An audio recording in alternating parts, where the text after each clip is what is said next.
Well, a motorcycle for me, the meaning of the motorcycle changed over the years. When I was a kid, it was freedom. And all of a sudden I could go places without asking my parents. And then it became more an adventure when I started racing. And then became transportation. I didn't have a car until I was 24. Now it's a treat. When I have the moment that I could get my motorcycle, it's when I forget everything. And that's something I learned very early on, is it doesn't matter how upset I was. If I went on a motorcycle ride, within seconds I'll forget everything. And my middle son, Michel, always was interested in motorcycle. He raced motocross for several years. And at some point I thought it would be a good project to start restoring bikes with him. And we got into restoring some bikes and buying different bikes. Then we got to a Husqvarna. And once you start into the Husqvarna history, the first thing you hear is Steve McQueen.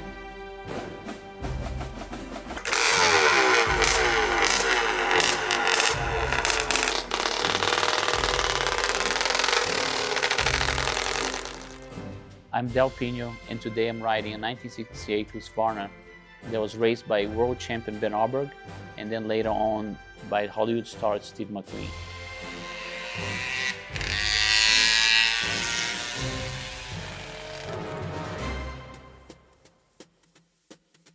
Husqvarna is one of the oldest companies in Sweden, and they started making rifles and weapons, and then later on they started making kitchen appliances and bicycles, and in the 900s they started with motorcycles, mostly street bikes. In the 50s, that's when the first off-road bikes came in, and they started winning races against the British bikes mostly. And in the 60s, they finally developed a bike that could win championships. In 68, Edison Dye had the idea of starting the first international for the US motocross race. And that's when he brought Bengt Aberg, Torsten Holmos Racing, and Aki Johnson and all the big shots in Europe. And they came here, and of course they won everything with those bikes. So after that, those bikes were selling like hotcakes.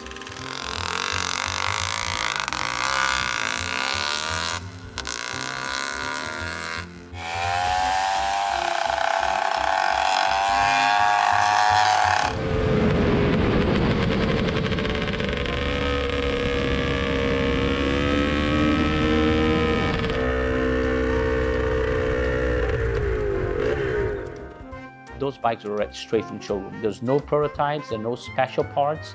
So that bike was pretty much the same bike that someone else could have bought at the showroom. In 1966, when Husqvarna introduced the 360cc bikes, they created nicknames for each bike, the 250 and 360. The 250 became the Husky, and the 360 became the Viking. So now we call pretty much every bike Husky, but originally it was just the 250cc bikes.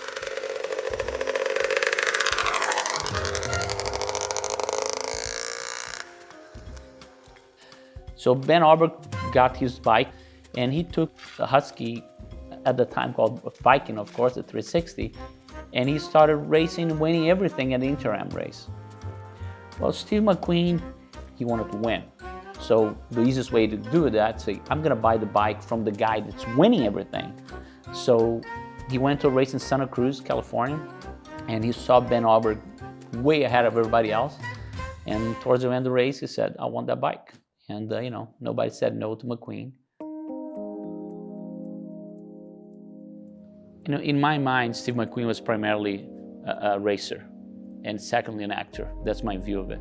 So he was a real bad boy. He had a hard childhood, and so he always kept that edge, that wild side.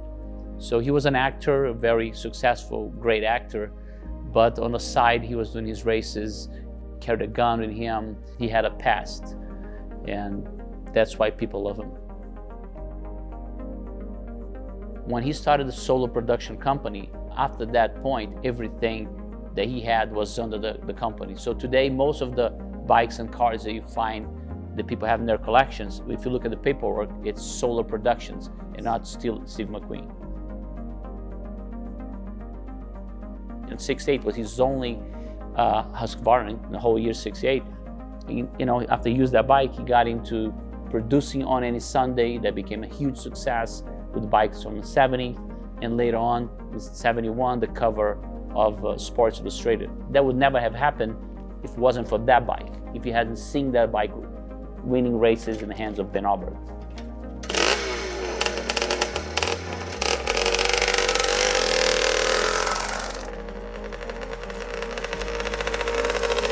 So this 68 Husqvarna and all of the bikes you see here, they live here now with the blacksmith garage. We're partners on the bikes. They come from a car collecting background, and it's important for them that everything works, that the bikes are running like the cars are. Up to this point, all the bikes that I had went to living rooms and man caves, and they're more work of art than actually a motorcycle. And the owners didn't want the bike running, or at least they didn't care. So they decided to test the bike, and they invited me to come ride it. And to be honest with you, the first time I rode this bike, and I was impressed how good it rides. It feels pretty modern actually. It was pretty light and lots of power. The brakes, of course, on the weak side. The power delivery is very different. The 4 strokes are very torquey. The 2 strokes, they have more power up on the rev, but that works really well for racing because you keep the revs high most of the time. But it was a pretty impressive bike to ride today. Very happy about it.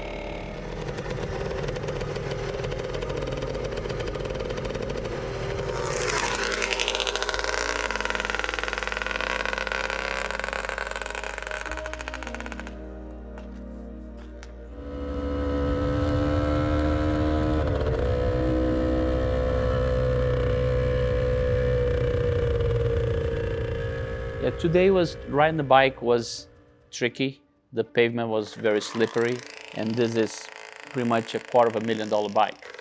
So there was a lot of responsibility today, a lot of pressure on me to not crash it, of course. When I saw the bike first time, it was in rough shape.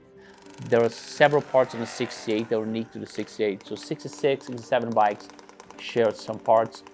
69, 71, pretty much the same bike. But the 68 is a unique bike. Several parts only belong to 68.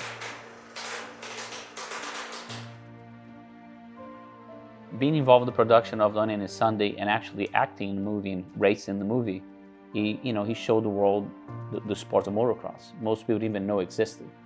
And then after that, he was on the cover of Sports Illustrated, without a shirt, with a very famous picture, jumping with a Husky. He not only made the Husqvarna brand famous, but the whole sport. Well, I've had several Steve McQueen bikes, probably maybe over a dozen, and all of those bikes here actually were at some point mine at one time. But the 68, he was a Bengt Aberg world champion and Steve McQueen bike, and I think it doesn't get better than that.